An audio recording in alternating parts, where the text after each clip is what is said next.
미국 이민당국이 조지아주 현대차 전기차 배터리 공장에 대한 대규모 단속에 나섰습니다.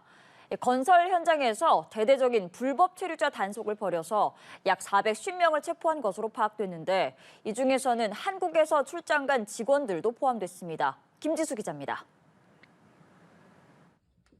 미국 조지아주 서베나에 위치한 현대자동차와 LG에너지솔루션이 공동으로 건설 중인 배터리 공장에 현지 시간 4일 단속 요원들이 들이닥쳤습니다. 미국 이민세관 단속국과 국토안보수사국이 대규모 불법 체류자 단속에 나선 겁니다. 미 당국은 사법부 허가를 받아 집행한 작전이라며 불법 체류자 약 450명을 체포했다고 밝혔습니다. 불법 체류 혐의를 받는 인원 중에는 한국에서 현지로 출장을 간 직원 30명 이상과 현지에서 채용된 근로자들이 포함된 것으로 파악됐습니다. 한국에서 출장 간 사람들은 대부분 회의 참석이나 계약 등을 위한 비자나 무비자인 전자여행허가 ESTA를 소지한 채 일을 하고 있었던 것으로 알려졌습니다. 그동안 농장과 식당 등에 대한 산발적인 단속이 이어졌지만 글로벌 기업 공장을 상대로 한 단속이 알려진 것은 이번이 처음입니다. 트럼프 행정부가 미국에 대한 대대적인 투자를 압박하면서도 동시에 불법 체류와 관련해선 강경한 법 집행을 하겠다는 의도로 풀이됩니다. 현대차는 관계 당국의 협조를 위해 배터리 공장 건설 작업을 일시 중단했고 LG에너지솔루션은 임직원들의 안전과 구금 해제를 위한 모든 조치를 취하고 있다고 밝혔습니다. 연합뉴스TV 김지수입니다.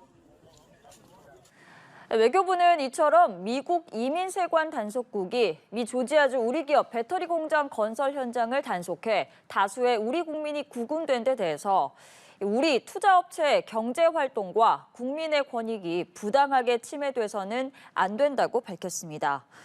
외교부 관계자는 조금 전 브리핑에서 이같이 밝혔는데요.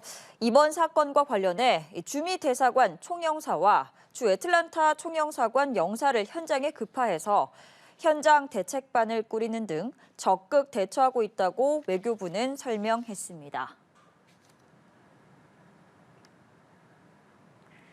미국 내 현대차그룹 LG에너지솔루션의 합작 배터리 공장 건설 현장에서 실시된 불법 체류자 단속으로 한국인 근로자들이 다수 체포된 걸로 알려지면서 우리 기업들도 촉각을 곤두세우고 있습니다.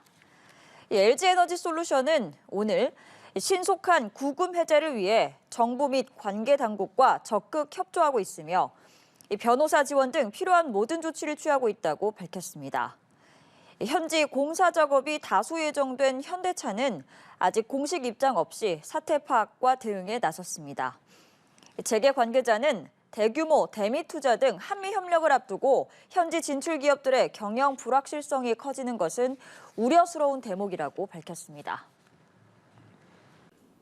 미국 이민세관 단속국은 현지 시간 9월 4일 목요일 미 조지아주에 소재한 우리 기업의 배터리 공장 건설 현장을 단속하였으며 그 과정에서 다수의 우리 국민이 구금되었습니다.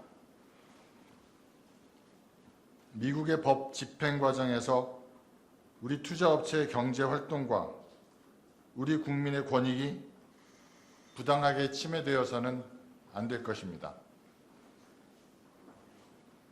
이 사건에 대해 주 미국 대사관 총영사와 주 애틀랜타 총영사관의 영사를 현장에 급파하고 현지 공관을 중심으로 현장 대책반을 이 사건에 대해 주 미국 대사관 총영사와 주 애틀랜타 총영사관의 영사를 현장에 급파하고 현지 공관을 중심으로 현장 대책반을 출범시킬 것을 지시하는 등 적극 대처 중입니다. 서울에서도 오늘 주한 미국 대사관을 통해 우리의 우려와 유감의 뜻을 전달하고 우리 국민의 정당한 권익이 침해당하지 않도록 각별히 유의해 줄 것을 당부하였습니다. 미국 정부가 불법 이민 퇴출에 속도를 내는 가운데 시민권 심사도 강화할 방침입니다. 현지 시간 16일 CBS 등에 따르면 미 이민국은 시민권 신청자의 도덕성 등을 판단할 때 추가 요소들을 고려하도록 담당자들에게 지침을 내렸습니다. 통상 미국 영주권 취득 후 5년 정도가 지나면 시민권을 신청할 수 있으며 범죄를 저지르지 않았다면 지금까지는 통과에 큰 어려움이 없었습니다. 하지만 새 지침에 따라 앞으로는 시민권 신청자의 교육 수준과 납세 현황, 지역사회 참여, 가족 부양 상황 등이 심사에 반영되고 상습 교통법규 위반이나 괴롭힘, 청탁 여부 등도 고려 대상이 됩니다. 도널드 트럼프 행정부가 최근 불법 체류자 체포 건수를 최소 하루 3,000건으로 늘리라고 이민 당국에 지시하면서 과잉 단속이 속출하고 있다는 평가가 나왔습니다. 로이터 통신 등에 따르면 스티븐 밀러 백악관 부비서실장은 지난달 연말까지 100만 명 추방을 달성할 수 있다고 생각하느냐는 취지의 질문을 하며 이민 당국 간부들을 압박했습니다. 또 편의점 등 이주 노동자들이 자주 모이는 상점을 단속하고 눈에 띄는 문신을 하고 범죄 조직원인 것처럼 보이는 자들을 단속하라는 등의 방침도 지시한 것으로 전해졌습니다. 이처럼 백악관이 단속 건수를 강조하면서 합법으로 미국에 입국했던 이민자들이 체포되는 등 무리한 단속과 체포가 반발한다는 비판이 나옵니다.